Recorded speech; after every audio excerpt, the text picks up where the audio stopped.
Hello, welcome to another video. Hope you all had a really good Christmas and New Year's around the corner. It's the end of 2025 and I've done a lot of music creation. I've made 2 full albums, produced, composed, mixed, mastered and released. And I've done some other mixing as well. I've mixed other material, but 95% of my mixing is my own work, my own stuff. So I've learned a lot of a year. I still consider myself a beginner. I think that's always a good attitude to have because I'm always learning and I can track my progress through my own projects, which get closer and closer to the kind of sound that I want to achieve. And hopefully one day I will finally be happy with that sound fully. Having said that, mixing plugins, something that is a popular subject. My channel revolves around that kind of stuff, so I'm not going to talk about the top 5 plugins of the year. I'm going to group them and sort of do the top 5 plugin developers that make the plugins I seem to keep going back to, and I'm going to do some honorable mentions. I'm going to talk about some that I've tried and haven't worked out, and there's going to be a bit of a moral, a bit of a story, conclusion at the end, so stick around for that. So yeah, let's do it.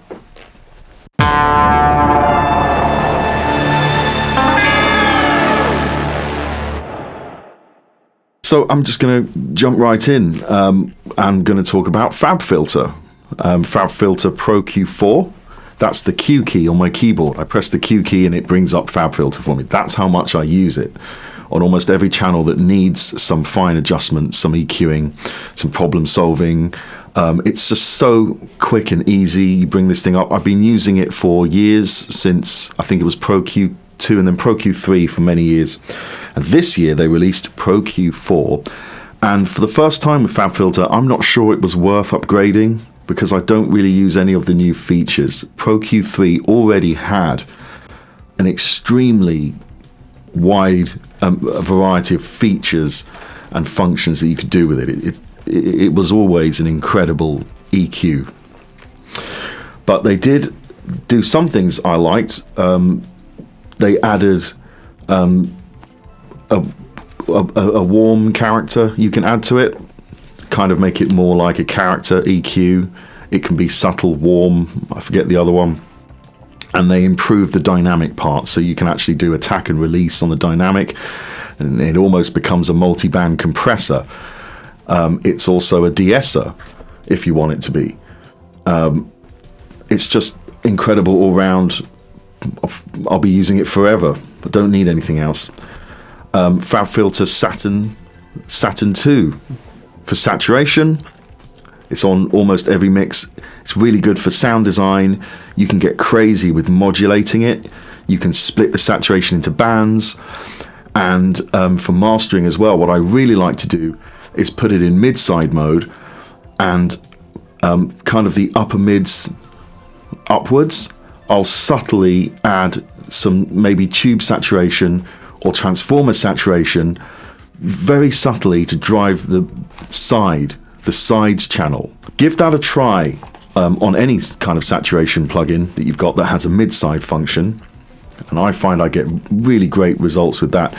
And then you can drive the bass. The bass can be in your mid channel. You can drive that, and that can really help create those harmonics in the upper bass to kind of get more of a driven bass sound. So play around with that. FabFilter Saturn is amazing for that. And of course, FabFilter Pro L2, their limiter. It's now been around for a few years. That's going to be a theme with these mixing plugins. It's just the ultimate limiter. I don't need anything else. It can do such a wide variety of styles of limiting. I think there's a lot of complex stuff under the hood which enables me to get the loudness I need at the end. It's as simple as that. I like just the modern setting or the transparent or the dynamic setting. I just leave it on that. And I don't mess around too much with some of the controls, but it can do a lot of stuff. It's very easy to have it in Unity mode, so you can drive it. That's by the way, that's how I recommend you use a limiter, is to put it into unity mode so you're not getting the loudness benefit when you drive into it. So you can easily hear how you're changing the track, how you're changing the sound. You can hear it when it starts to distort and sound bad. You back it off, and then you take off unity gain, and that's your loudness. And it makes it really easy to do that, stuff. So that's FabFilter. I don't use any other FabFilter. I know they have other stuff that's all really good, but it's expensive, and those 3 FabFilter tools, they do it for me, and they'll be around forever.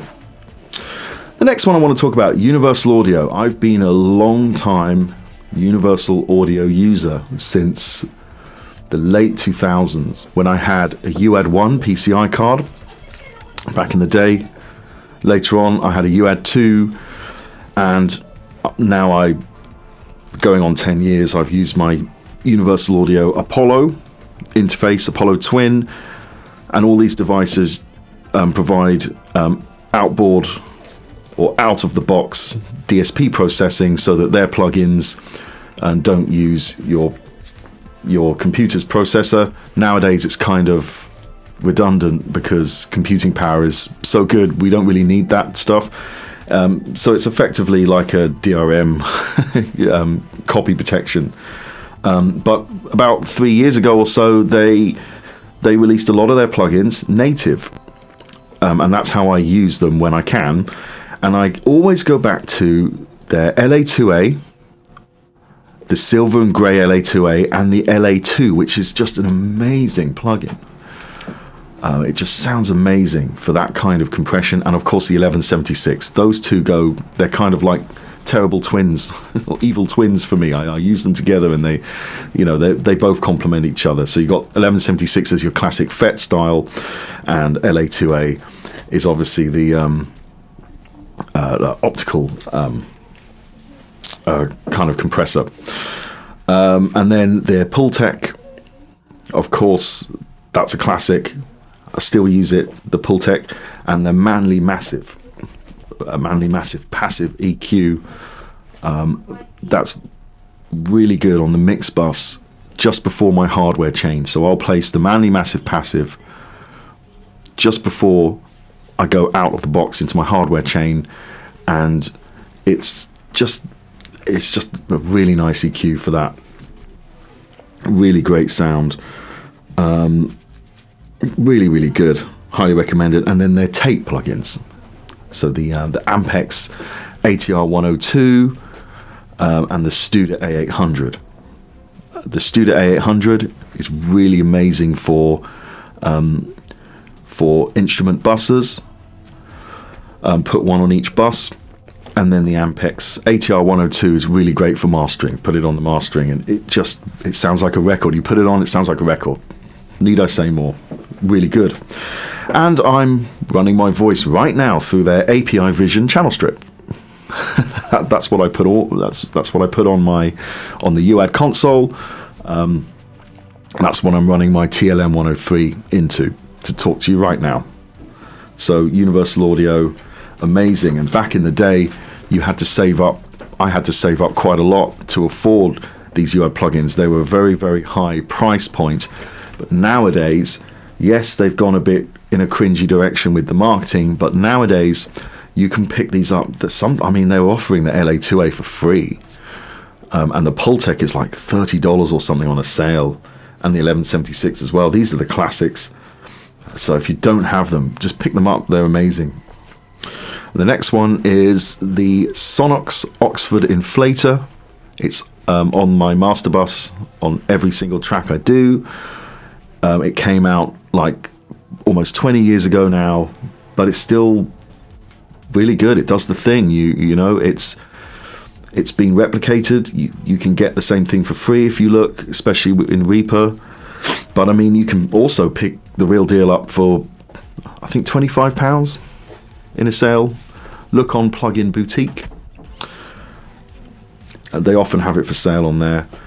It's really easy to use. You crank the input up until it's just about hitting the red or clipping the red, and then you turn the thing up, you turn the effect itself up to 100%. I don't have it in front of me looking. You turn that thing up to 100%, then there's a curve. And you set the curve, which is kind of like a gentle EQ curve, how you like it. And then you put your limiter after it. So it's almost like you've got some pre-clipping saturation before your limiter. And you should have a good loud sounding rough master at that point. And it just, again, you stick it on, it sounds finished. Really good.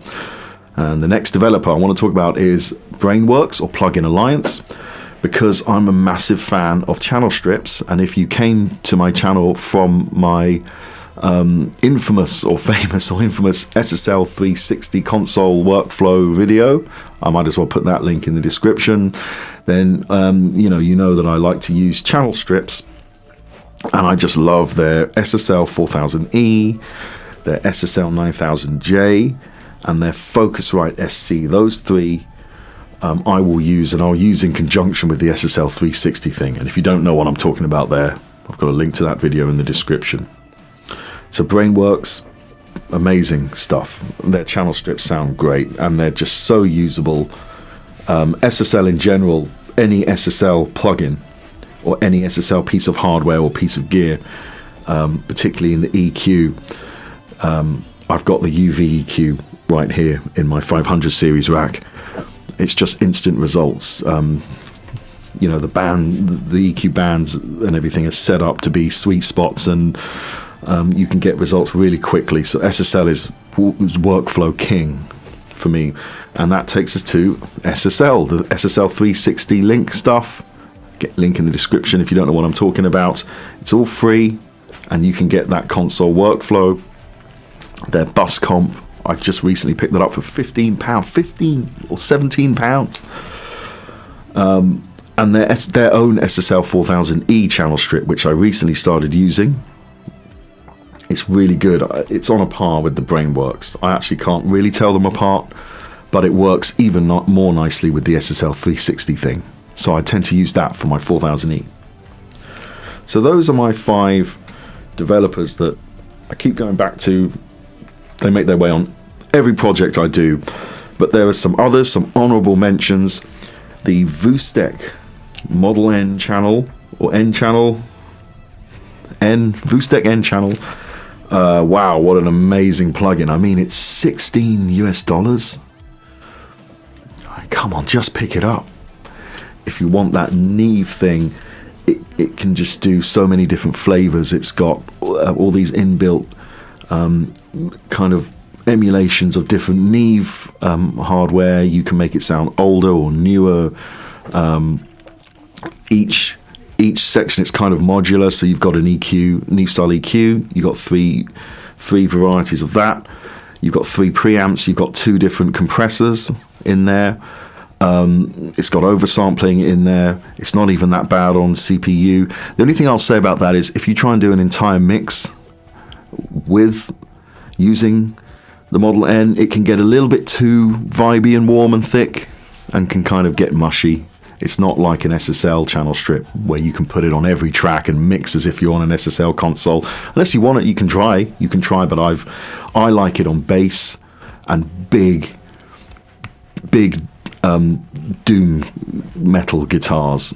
It just makes them sound huge, and it's really great for bass. Incredible for bass. It's my go-to for putting on my bass tracks. And then this is a weird one. The next one is Music Hack's Master Plan, which is kind of an all-in-one mastering solution, but not in that kind of cheesy AI master it for you way.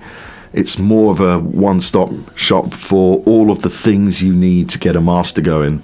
So some gentle EQ, gentle curve EQing.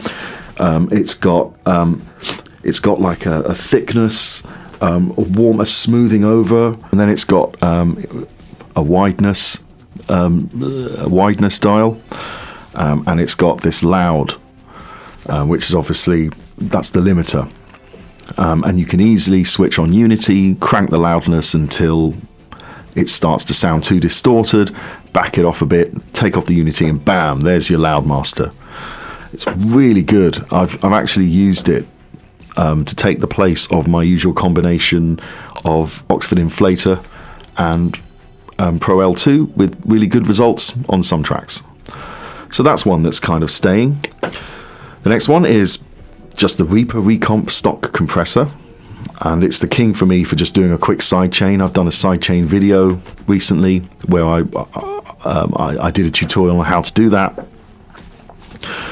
And there's the Valhalla DSP stuff, which just is my go-to for all delay-based effects and reverbs. The Vintage Verb, the Room Verb, and their delay they're just amazing. They're the best. And their new one, Future Verb, I'm using that a lot as well. That's a staple as well. And there's one that came out this year that I really like called Audio Hertz, by Audio Hertz, called Audio Hertz VHS. It's like a VHS. When I do my synthwave stuff, I kind of really like those kind of effects, but that's less mixing for me and more I'll place it as part of an effects chain after a synth. So I'll play my sequential, my Take 5 or my Model D or whatever soft synth. I'll place VHS after it, and it just gives it that VHS sound. Really good plugin. And similarly, the Aberrant DSP Sketch Cassette 2, that's a go-to for just that cassette thing. It sounds really good. Try it on the drums bus and drive it a bit and use the compressor on it. Really, really good. That's basically it for the other stuff. And then there was some plugins that I tried here and there, and I wanted to give them a go, but I ended up being a bit lukewarm on them, or I just kind of went back to using the other stuff that I've already mentioned instead. And Softtube is a bit like that for me. Softtube, they're great, and their soft synths, their instruments, amazing. I use them everywhere. But their mixing plugins, they are really good. But I've already got UAD. I've already got other stuff. So I kind of use them. Their bus processor is really good, but then the SSL bus comp is a little bit better. Although the bus processor has a lot of extra stuff. The saturation, it's got a tempo synchronized release on the compressor, which is actually really useful. Although it's not too hard to calculate that yourself anyway with any compressor. So yeah, Softtube is really good, but for some reason I don't rely on them. I don't stick to them. And that goes for a lot of mixing plugins that I've been demoing, where it's like, it's good, I get it, but how many saturators do I need? How many compressors do I need? How many EQs do I need? Especially as I use a lot of channel strips. A channel strip has everything you need on it, right, to get you going. And that's kind of the conclusion I'm reaching here, is that a lot of these mixing plugins, they're aimed at me a few years ago when I was less experienced, and I used to fall for the marketing, right? You know, this is your secret weapon, right? Get the sound the top engineers used. Well, the top engineers, they're in top-notch rooms.